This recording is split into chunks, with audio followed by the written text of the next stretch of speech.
चुनाव दिल्ली की सभी 70 सीटों पर होना है, इसलिए पिछले कई दिनों से उनके दिमाग में सिर्फ नई दिल्ली विधानसभा सीट और प्रवेश वर्मा हैं, जिनके खिलाफ बोलते बोलते केजरीवाल ने बिहार और यूपी के लोगों से तगड़ा पंगा ले लिया। हालांकि दिल्ली में रहने वाले बिहार और यूपी के लोगों को केजरीवाल ने कभी पसंद नहीं किया। इसके पहले उन्होंने कहा था कि ये बिहार और यूपी वाले 500 का टिकट कटाकर दिल्ली आ जाते हैं और मुफ्त में 5 लाख का इलाज कराकर लौट जाते हैं। केजरीवाल ने इससे भी घटिया सियासत कोविड के दौरान बिहार और यूपी के लोगों के साथ की थी। तब उन्होंने पूरी दिल्ली में अफवाह फैला दी कि आनंद विहार बस अड्डे से बिहार और यूपी के लिए बसें तैयार हैं। केजरीवाल का इतना ही कहना था, बस लोगों की भीड़ लग गई। और इतना ही नहीं, बल्कि दिल्ली के लोगों को भगाने के लिए कई जगहों पर डीटीसी की बसें लगवा दी ताकि लोग आनंद विहार बस अड्डे तक पहुंच गए। लोग भूले नहीं कि अरविंद केजरीवाल की सियासत का कितना बड़ा खामियाजा तब यूपी और बिहार के लोगों को उठाना पड़ा था। और अब केजरीवाल ने बिहार और यूपी के लोगों को फर्जी वोटर तक कह दिया। उसका एक बड़ा विवाद खड़ा हो गया। अरविंद केजरीवाल के इस बयान के बाद दिल्ली में खूब बवाल हुआ। भाजपा ने केजरीवाल का घेराव किया और इस दौरान खूब गहमा गहमी दिखी, पानी की बौछारें। भाजपा ने अरविंद केजरीवाल के उस बयान पर यह प्रदर्शन किया जिसमें उन्होंने यूपी बिहार के फेक वोटर्स को लेकर जिक्र किया और वोटर लिस्ट में हेरफेर होने का आरोप भी लगाया था। दिल्ली में वोटर लिस्ट और पूर्वांचलियों पर बीजेपी और आम आदमी पार्टी के नेता लगातार आपस में भिड़े हुए हैं। दिल्ली में पूर्वांचली वोटर सियासी लिहाज से काफी अहम है। पूर्वी यूपी और बिहार के वोटर्स को पूर्वांचली वोटर कहते हैं और उनकी तादाद दिल्ली में अच्छी खासी है। आंकड़ों में देखें तो करीब 25 से 30% पूर्वांचली वोटर्स दिल्ली में रहते हैं। पूर्वी दिल्ली और उत्तरी दिल्ली में पूर्वांचलियों का दबदबा माना जाता है।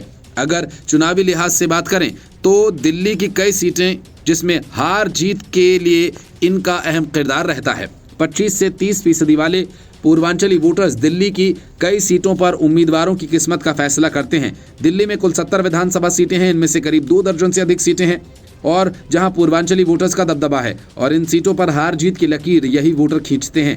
बुराड़ी, पटपड़गंज, उत्तम नगर, बदरपुर, लक्ष्मी नगर, मॉडल टाउन, देवली, अंबेडकर नगर विधानसभा, पालम, विकासपुरी समेत कई ऐसी सीटें हैं जहां पूर्वांचल के वोटर्स बड़ी संख्या में रहते हैं। इन सीटों पर ये वोट से ही हार जीत का फैसला होता है।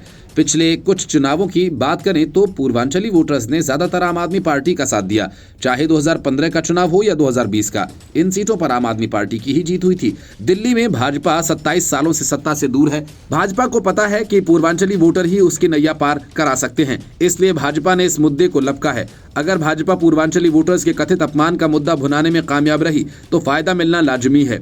अब लड़ाई नैरेटिव के परसेप्शन की है। अरविंद केजरीवाल के बयान को भाजपा पूरी तरह से पूर्वांचली वोटर्स के अपमान से जोड़ रही है और इसके लिए खूब बवाल भी काटा। अगर पूर्वांचली वोटर्स पर इसका असर होता है तो आम आदमी पार्टी को चुनाव में खामियाजा भुगतना पड़ेगा।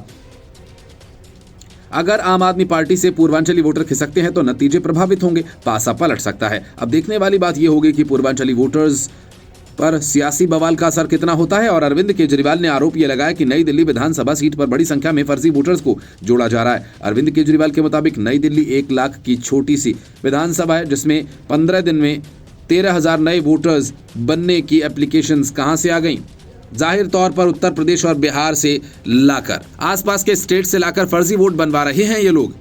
इसका वीडियो जेपी नड्डा ने भी शेयर किया था और अरविंद केजरीवाल के इसी आरोप को भाजपा ने हथियार के रूप में इस्तेमाल किया। इसे बीजेपी ने पूर्वांचली वोटर्स के अपमान से जोड़ा। Bureau report, news of India.